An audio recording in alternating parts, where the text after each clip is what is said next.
Hi, welcome back to my channel.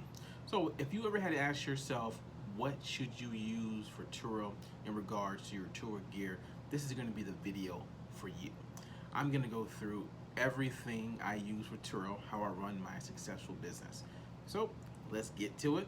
I hope you like it. What I'm going to talk about is this scooter right here. I got it about a year ago. I got it for about $500. It was pretty much a godsend. Before I had a bicycle or I took Ubers or a walk, I believe that this is like the best method.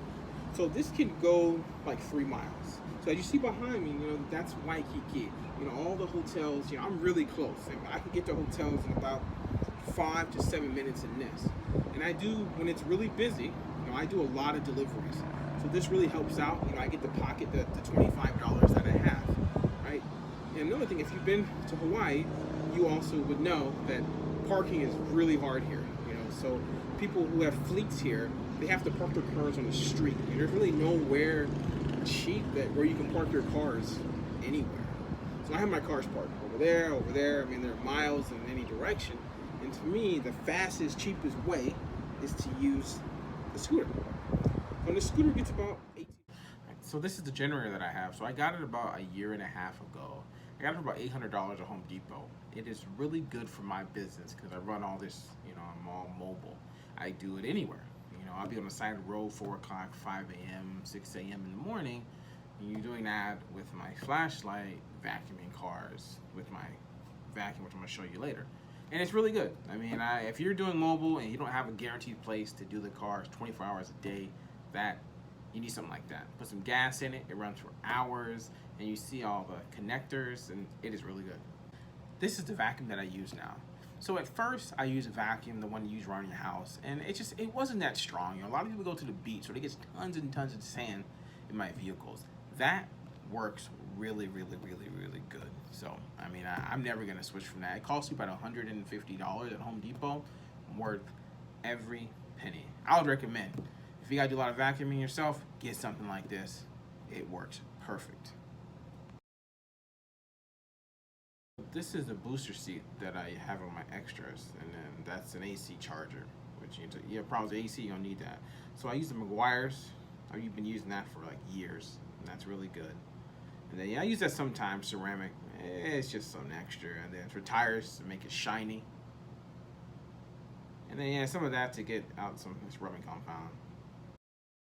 I don't use it that much, but I went through a waxing phase and I waxed a lot of my cars. It takes a lot of work. I don't know if I would do it again, but I still haven't. It's pretty good.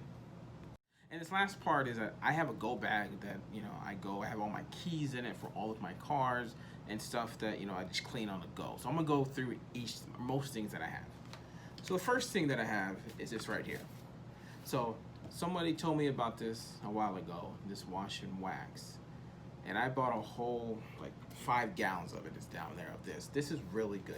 Using this with, with some microfiber rags, it really makes the car shiny. It looks just like you wash it. I recommend getting something like this.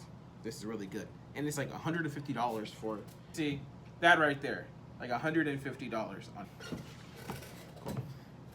So the next thing, to get the car shiny, I know I showed the tire shiny thing in my bucket, but this is what I use. Covers all. I get this at O'Reilly's, and this is really, really good. It costs $10, so I would say use it conservatively, but this is good. You want the car to look all shiny and stuff? This is really good.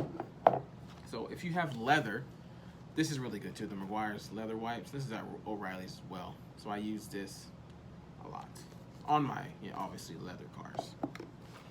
So. And then these wipes, this is what I use every day. You can use all kind of wipes, but this is what I use. It cleans it, makes it shiny. A lot of times. And then what else? And then recently, I started using this to clean my tires and stuff. So it's another coverall, same brand. And actually, it's pretty good. I mean, it costs $6, $7. It's like a new item there. So, if you have a lot of paint chips, which is probably gonna happen, I would say, use these dual color scratch fix it all. Come on, these right here. So just look up your paint code and just go there and do that. Let's see, this is for my Nissan, but it does a good job. I have about 5 of them in here. And then one thing you have to have with the cars, you gotta have an OBDM reader. You gotta have that. This is really good. You know, when you get check engine lights and all that, this is what you need. This cost me $50 on eBay. And then in Hawaii, a lot of people go to the beach, so I get a lot of saltwater stains on my cloth seats. So I looked up online that using vinegar and water, that's what this is. This is literally just vinegar and water. Boom. And then another thing in Hawaii, we have a lot of a roach problem year round. So year round, some places where it's always hot here. So, you know, people eat in the car or whatever, and the car sits and gets roaches. So I have to bomb cars a lot, so you can use whatever. I just get that. And yeah, everything's keys and oh, recently, you know the alcohol wipe stuff. And then yeah, I got like more of these. It's like 5 of those. Yeah, 5 or 6 of those. And yeah, that is what I have in my bag and what I walk around with every single day that I go do my cars. So I'm using some of them. I'm not using all of them every day, but a lot of them I am. Okay. So that's everything that I use for my cars. So there's other things you can use like for your extras. And the one thing I want to say about the extras is that any extras that you use, Turo will not reimburse for you if it's lost or stolen. A lot of people don't know that, but that is something that you need to know. So for instance, you know, if somebody takes your car seat or breaks it, your booster seat, whatever cargo thing you have extra, I mean, anything you have that you think that would help out their trip, if they lose it or if they don't want to replace it, they don't have to. So I recommend, yeah, don't have it with stuff or have very minor. So I just have a booster seat, that's it. So next week, I'm going to talk about should you buy, lease, or cash on cars. So that's a controversial topic, and I'm going to go in detail each one next Thursday. So if you like what you saw in this video, leave me a like, hit that subscribe button. Thank you for watching all the way to the end. Bye.